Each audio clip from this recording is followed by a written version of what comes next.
I think that we we are right now facing sort of an existential crisis around transportation.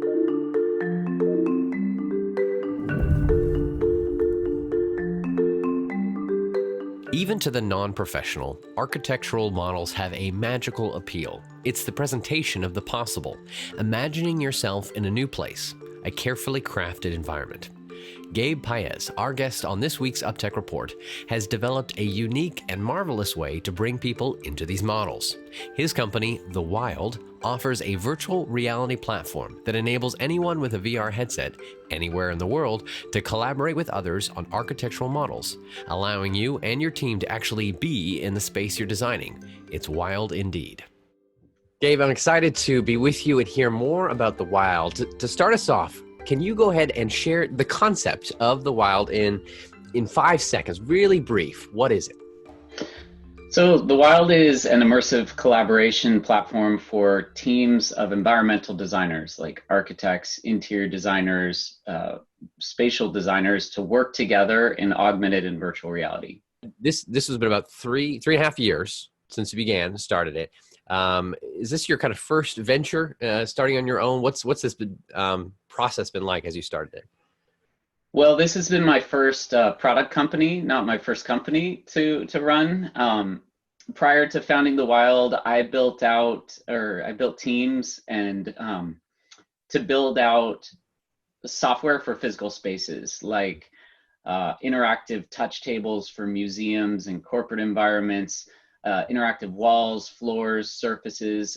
I've always been obsessed with that sort of intersection of the physical world and the digital world. And so and really that comes to my core love of people and human behavior and how we interact with each other. And I've always believed that I want software to live in our world, not us to live in a software world. And so, prior to virtual and augmented reality being viable technology platforms, I was doing that however I could.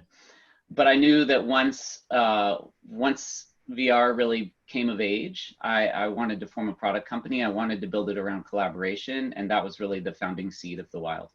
So interesting. You saw the problem. If you were to truly describe that problem that you saw, that now VR has.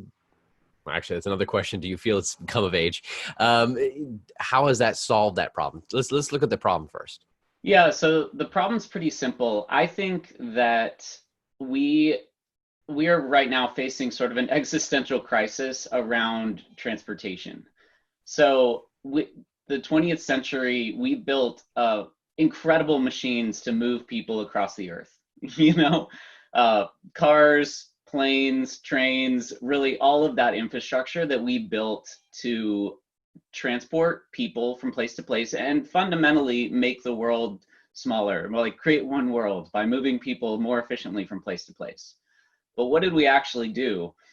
Well, we created a system that was an incredible user of natural resources to make that happen.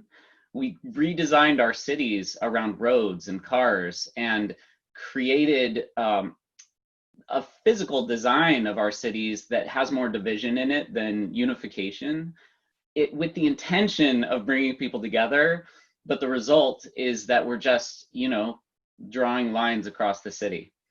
And so I think at a greater level, that's the problem that I saw. I want to find a way to use software and use not just software, but immersive computing. This idea of putting the person at the center of the experience rather than the device, not going and sitting down at a desk and typing on the desk or getting my phone and like staring down into the phone screen, but rather just allowing that virtual experience to live around and amongst us as a solution to transport people into a shared experience.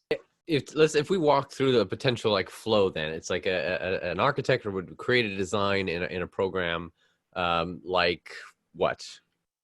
So Revit and SketchUp are Okay. primarily what we're seeing the workflows originate out of. And then they would open that within the wild, and then they can collaborate, bring their client in there, and then they look at it together. Is that kind of the process? They create it in one Yep. program, they pull it in, and then they look at it together. Yes. So there's it's not just that they bring it in, there's a add-in for the wild inside of those programs that then they can push their updates to our cloud. Um, and so it's not a manual process. You just push your content up and then you enter it into the wild. And whatever's in the wild is always up to date. It's always accessible from anywhere on the world, on any of our devices that we support. So you can get in there in a virtual reality headset, on an augmented reality device like an iPad or an iPhone, on Mac in desktop mode, or on Windows in desktop mode. So it can still be a 2D experience if they don't have a headset and they don't want to use their phone. They can still review it together. Exactly. But even with a 2D experience, that everyone has their own point of view in the space and can move through the space freely. Do you feel that virtual reality and augmented reality have matured, or is there still a way to go? Well, it depends on your definition of matured. For sure, they have matured. Like the speed of iteration on virtual reality is just insane in the 3.5 years. I mean, even before I was working in VR, but in the past 5 years, I would say it's just amazing how far we've come in terms of the hardware, the capabilities, the speed of the technology being deployed, features, and just base usability improvements. At this point, a lot of it is driving toward a combination of features but more importantly, just usability and stability.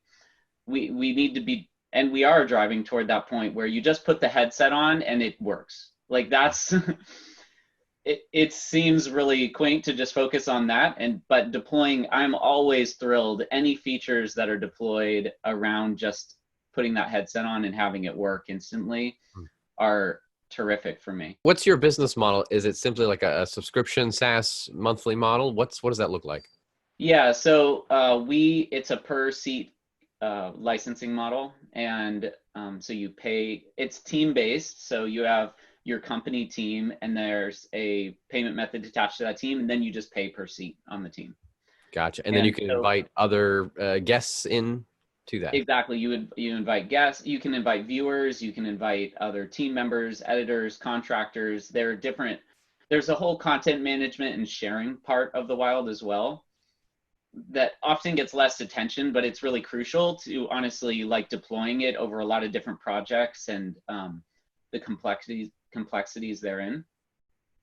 But basically you have a lot of control, sort of like Google Drive or something, where you can selectively share different content with people both inside and external to your organization, and then they come into your team and they have access to that stuff, whether that's a space or a collection of products or doors or whatever.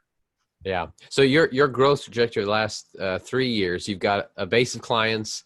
Any metrics you can share on that of how many people are actively using it Well, yeah. So we, I will say over this past 4 months, we've easily been into the 20% month over month growth. Nice. And so like for a small team like us, that's just insane, to see.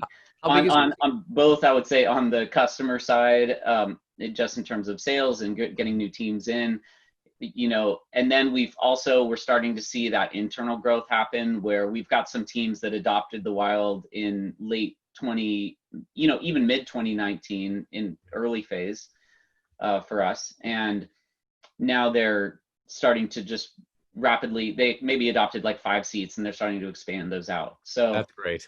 What's kind of your plans for the near term next year and long term, 5-10 years? Do you have any kind of set out of this is our roadmap? The wild does what we say it does and does it very well. Like we just, pound that into ourselves. I mean, it's all about, I believe strongly that it's very easy, especially in XR, to just want to post a fancy GIF of something cool in the space, because the things we're able to do are so cool and fun. But I really believe that just foundationally chomping down how long does it take from the moment you invite someone to the wild to the moment they're in the wild. That second person comes into the wild. Like just optimizing the hell out of that number, chomping it down. That stuff to me it's core, not just to our success, but to the adoption of XR across the board for real daily active, and I wouldn't just say use in the general sense, like consumer use, there's more tolerance for things breaking, but professional use. Like you're going into a meeting trying to pitch a client, and you need to have a high degree of confidence that the platform you are pitching that inside of is going to not just acceptably work, but work very well. So that's really what we've been driving toward. Gotcha. And then long term, what's your plan 5-10 years from now that you want to get to? But the Wild is an immersive collaboration platform. Really at the core, as I keep saying, it's a workspace, and you can do many things in that workspace. And so our plan over time is to start chomping down different functionality that's really going to bring more and more professionals into the wild to be able to do their work better beyond environmental designers. I think that there's, our core mission of really helping teams collaborate together and being that catalyst for facilitating the exchange of the best ideas, being the place where that happens. To realize that, I think I really want the wild to be capable enough that we can package it in a format that's going to work for a lot of different people. And in doing so, I really do believe we can have a meaningful impact on the way our businesses operate, the way our communities are designed, and the way we think about how professional transportation happens across the world. Because I do not believe we have a strong future when we're flying across the world for one meeting and then flying home the next day. That just really makes me feel bad about our future, about what is to come with our environment, with our the quality of our families, with the quality of our economy overall, and the long-term viability of it. I want something better, and I want the wild to be a part of that. Where can people go to learn more, and what's a good first step for them to take? Thewild.com, super easy. You can go to learn more. We've got a ton of resources on there, not just to understand the wild, but to look at different use cases. In our blog, we're always posting about different people, customers utilizing the wild. Also tips for just using virtual reality in your studio, like as any kind of a professional. What do I need to set up VR at home, for my employees? What's best to do that? Go there to learn more. We try to keep, and then follow us at the Wild XR on any of the social medias where we post about that stuff as well. Be sure to check out the second part of my conversation with Gabe, in which he opens up about his struggle of starting a new company with no money and at a time when investors were very reluctant.